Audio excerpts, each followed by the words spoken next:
Her dream to teach English in Japan ended with a lesson for the country. Tokyo CNN. As a child, Wishima Latanayake was fascinated with Oshin, a popular 1980s television drama about a young girl who rises from poverty to a head of a Japanese supermarket chain, argued, urged by her father to emulate her hero. Latanayake started learning Japanese with a dream of one day moving to Japan from the small Sri Lankan town of the Gampaha, northeast of Colombo. When her father died, the university graduate convinced her mother she could earn enough money working abroad as an English teacher to fund her retirement. The family remote gauged her home, and in 2017, Latinayake moved to Narita on the outskirts of Tokyo on a student visa. Within 3 years, she was dead. After overstaying her visa, Natanayake was detained in Japan's immigration system, where she died on March 6, 2021, at the age of 33. Natanayake's case made headlines in Japan and fueled the debate over the treatment of foreigners in the country, where 27 immigration detainees have died since 1997 according to the Japan Lawyers Network for Refugees.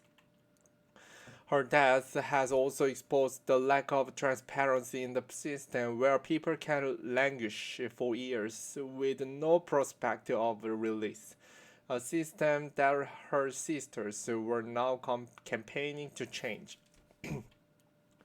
Ushima Natsunayake, with her younger sister, Purnima Natsunayake, and Wyoming Natsunayake. Chase a Dream. Natsunayake was 29 when she arrived in Narita, and her Facebook feed soon filled with images of tourist sites and new friends.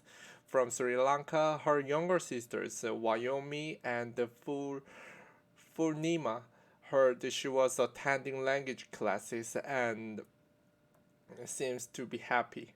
She never told us or gave us a sign that things weren't going well for her, said Wyoming Natsunayake, now 29. What her sisters didn't know was that Natsunayake stopped attending language classes in May 2018 and was later expelled. The same month, she started working in the factory before claiming asylum that September. Her claim was rejected in January 2019, and from then on she was considered an illegal immigrant. Phone calls home became less frequent, and in August 2020 it became clear why. That month, Natsunayake approached a police station in Shinjuoka Prefecture, far from home, seeking help to leave her partner. Natsunayake told the officers her visa had expired and she wanted to go to the Nagoya Regional Immigration Bureau, but didn't have enough money to get there, according to Yasunori Matsui, the director of START, a non-profit that helped the foreign nationals detained in Japan. People opposing the revision of Japan's immigration control and refugee recognition law marched in Tokyo on May 16, 2021. Initially, Natsunayake agreed to return to Sri Lanka, but she changed her mind after her partner wrote two letters threatening to track her down and punish her if she returned home, according to Matsui. She believed she would be killed by him, said Matsui, who met Natsunayake at the Immigration Bureau in December 2020. The first her sister knew she was in trouble was in March 2021, when the Sri Lankan embassy in Tokyo called to say she was dead. Natsunayake's family asked for the report and photographic evidence, but their request went unanswered, and in May her younger sisters traveled to Japan to seek the truth. Her skin was wrinkled like an older person and it was stuck firmly to her bones. Funima Natsunayake, Ushima's sister. When they arrived, they saw Natsunayake in the funeral casket in Nagoya. She looked so different, so weak and unrecognizable. Her skin was wrinkled like an old person, and it was stuck firmly to her bones, said Funima Natsunayake, 27th. During 7 months in detention, she'd lost 20 kilograms, 44 pounds. Her sisters wants to know why. Most of all, they wanted to see closed-circuit video of her final weeks in custody, but authorities refused the success. A broken system. For 3 months, the sisters and their legal team rallied for answers, meeting with officials and demanding the release of the video. Their calls were echoed by supporters and some politicians advocating for stronger rights for foreign nationals in Japan, and earlier this year, a decision on whether to release the footage became a major focus of debate in the country's parliament. At the time, Japanese lawmakers were debating a bill that would have revised the rules on governing foreigners in detention, including provisions to deport people after two failed visas for refugee protection. The purpose of bills was to reduce the number of migrants in Japanese detention facilities, which had climbed to 1,054 in 2020, according to data from the Immigration Agency of Japan. But rights groups, including a group of United Nations experts, said elements of the bill threatened to breach international human rights standards. For example, they said the clause on deportation could violate the principle of the non-refoulement by forcing people to countries where they fear persecution. The controversy surrounding the bill helped build a national debate around her death and the issue of how foreigners were treated in Japan, said Kosuke Oie, an immigration lawyer supporting her family. The bill was eventually scrapped. Japan has traditionally had a low intake of immigration, though in recent years it has begun accepting more foreign workers. In 2018, Japanese lawmakers approved a policy change proposed by former Prime Minister Shinzo Abe that created new visa categories to allow the estimated 340,000 foreign workers to take high skilled and low wage jobs. And in a major shift last month, the Japanese government said it was considering allowing foreigners in certain skilled jobs to stay indefinitely from as early as 2022. The lack of judicial review has resulted in what some have called the black box process. Sanae Fujita, University of Access. But some say Japan still has a long way to go, and that Ratsunayake's death case is a spotlight on an immigration system in dire need of reform. Sanae Fujita, a researcher at the School of the Law at the University of Access, says the main problem is that Japan's immigration bureau wields great power and is accountable to nobody. In contrast to other countries, in Japan, the immigration process is managed solely, solely by the immigration agency. There is no court involvement, she said. This lack of judicial review has resulted in what some have called a black box process with no oversight. In 2019, Human rights now called for the prohibition of arbitrary detention in Japanese immigration facilities and related legal reforms following a hunger strike by 198 detainees in Japan's immigration facilities. In a statement, the rights group said detention facilities should be utilized as a measure of last resort to reduce their excessive use. Fujita argues Ratanayake's death could have been avoided if Japan's government had listened to the human rights recommendations by the UN to Japan.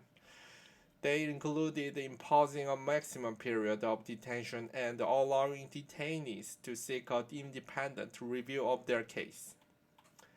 A spokesperson for the Immigration Services Agency declines to comment on Fujita's claims. Wishima Natsunayake's family attended a parliamentary session of Japan's lower house in Tokyo, May 18, 2021, treated like an animal. In August, a report conducted by Japan's Immigration Services Agency with third-party experts, including medical professionals, found the Nagoya Regional Immigration Bureau had neglected to provide Natanayakes with proper medical care. The facility's top officials and supervisors were reprimanded, and Japan's Minister of Justice and head of the Immigration Services Agency issued a formal apology for her death. And for the first time in the case of any immigration death, officials allowed Natsunayake's sister to watch an edited 2-hour video showing her final 2 weeks in detention. They only managed to watch half. What I saw on the clips upset me so much that I felt like there wasn't much worse to be seen. Wyoming Natsunayake.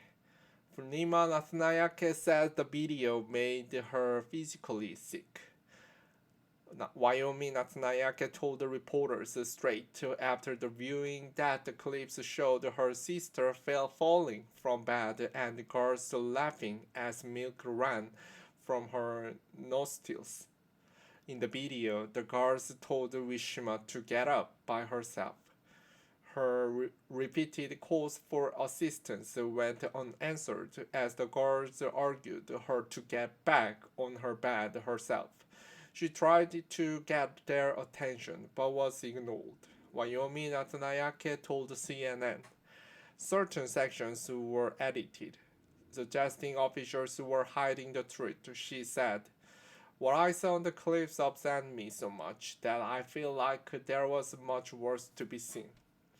The sisters eventually saw longer clips of unedited video in October. They saw the staff attempting to feed Natsunayake, even though she couldn't keep anything down. And on the day before she died, the staff didn't phone an ambulance, even as she failed to respond to their calls, said Oie, the family's lawyer. Natsunayake, whose visa was expired, approached the police seeking help to relieve her partner. Denied treatment. Immigration Services Agency report found Natsunayake had complained about stomach pain and other symptoms for months before her death. The report states she underwent medical examinations such as urine analysis, blood tests, and chest x-rays to determine the cause of the problem. However, on the day she died, staff at the facility delayed calling emergency services, even as her condition appears to be deteriorating. The report said in the months before her death, Natsunayake had been cooperating with the immigration authorities, but her demeanor changed when she decided she wanted to stay in Japan.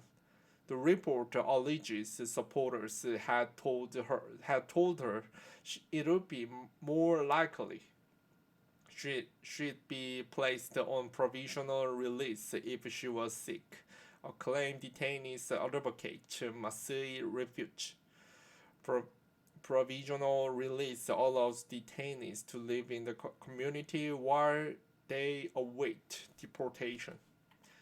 Masui said she argued officers in January to either transfer Natsunayake to hospital or give her provisional release, so supporters could take her there themselves. Another request was made in February, when Natsunayake had become so weak she could no longer grasp a pen, according to Matsui. But those requests were refused with no reasons given, Matsui said. Yoichi Kinoshita, a former immigration official who now runs a non-profit seeking to reform the country's immigration system, says girls offers to dismiss her complaint. It's likely that some people working in the detention facility may have thought she was exaggerating her symptoms because she wanted to get out on provisional release, Kinoshita said. Overhauling a dysfunction overhauling a dysfunctional system. Last month, Natsunayake's sister filed a criminal complaint against the senior officials at Nagoya Regional Immigration Bureau, alleging willful negligence. While the earlier immigration investigation found deficiencies within the system, it did not establish why she died and who is to blame, according to Oie, her family's lawyer. So far, the family's campaign for justice has had small but significant wins for other people caught in the system. The immigration agency hasn't ever shown a video to the family before, and the head of the immigration agency didn't apologize for detainee deaths or either. This is all the first, said Kinoshita. The Immigration Bureau controls everything. There needs to be a third party to provide a different perspective. Yoichi Kinoshita, a former immigration official. He said more oversight is needed of the agency that controls every aspect of the detainee's fate.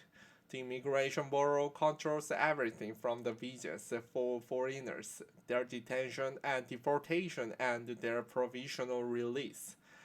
There needs to be a third party to provide a different perspective, and that could be the court, he said. The Immigration Services Agency has proposed some changes following Natsunayake's death. In the August report, it said it would need to strengthen the medical care offered at the immigration detention facilities and potentially allow the sick detainees to be temporarily freed. It also floated plans to evaluate the behavior of immigration officials, including allegations by detainee advocates. For Natsunayake's sister, the mental strain of fighting for justice has taken to its toll. Ushima's younger sister, Wayomi, 29, returned to Sri Lanka in late October owing to psychological stress caused by watching the footage of her sister in detention. For Nima Natsunayake, who has stayed in Japan, the fight goes on. We want those responsible for Rishima's death to be held accountable because we hope this kind of untimely deaths won't ever happen to anyone again, she said. Tomorrow it could be someone else's brother, sister, friend, mother, or father. Journalist Seiji Tobari contributed to this report from Tokyo.